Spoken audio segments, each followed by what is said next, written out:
बाबा साहब ने कहा, पढ़ने लिखने के बाद पढ़े लिखे लोगों ने समाज की तरफ अपना मुंह मोड़ लिया।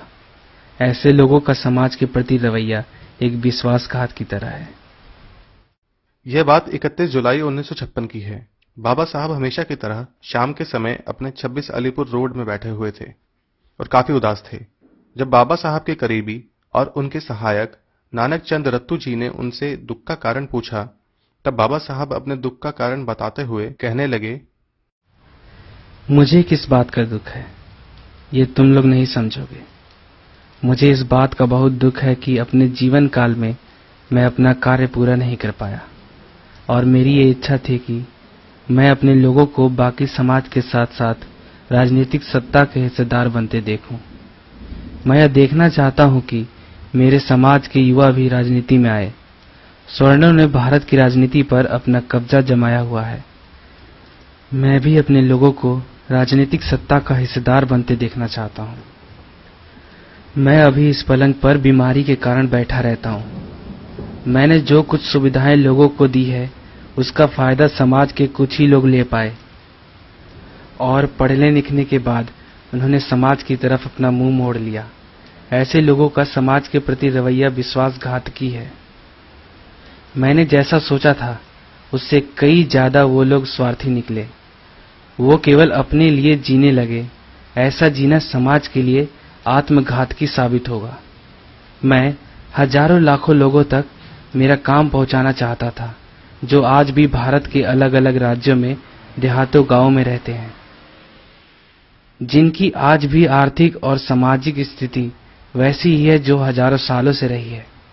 पर अभी मेरी जिंदगी कुछ ज्यादा नहीं बची। मुझे मेरे जीते जी मेरी किताबें बुद्ध एंड हिज धम्मा और revolution of counter revolution in ancient India, riddles of Hinduism का प्रकाशन करना था, मगर मेरे जीते जी ऐसा मुमकिन नहीं लगता। मुझे ऐसा लगता था कि मेरे जिंदा रहते मेरे समाज में से कोई आगे आकर मेरी इस मिशन को आगे ले जाएगा, मगर ऐसा कोई मुझे अभी दिखता नहीं। जिनके ऊपर मुझे भरोसा था, विश्वास था, वो लोग सत्ता के लिए आपस में लड़ रहे हैं। वो लोग ये नहीं समझ रहे हैं कि कितनी बड़ी जिम्मेदारी उनके ऊपर है। मुझे और कुछ साल इस देश और इस समाज के लिए काम करने की इच्छा थी, मगर अब जिंदगी ज्यादा बची नहीं। मौजूदा हालत में देश के विकास पर अपना मत रखना बहुत ही मुश्किल हो रहा है, जहां पर लोग प्रधानमंत्री के विचारों के खिलाफ जाने को तैयार नहीं है, फिर वो देश और समाज हित के लिए कितना ही फायदेमंद क्यों न हो। और मैंने जो कुछ हासिल किया है वो खुद की बदौलत हासिल किया है। ऐसा करते वक्त मुझे ढेर सारे लोगों के विरोध का, खास तौर पर समाचार पत्रों का खासा विरोध सहन करना पड़ा। और आज जो ये काफिला यहाँ तक आया है वो काफी संघर्ष और मेहनत से मैं ला पाया हूँ। अगर ये कारवां उन्हें आगे ले जाना है तो उन्हें कई समस्याओं और कठिनाइयों का सामना करना पड़ेगा।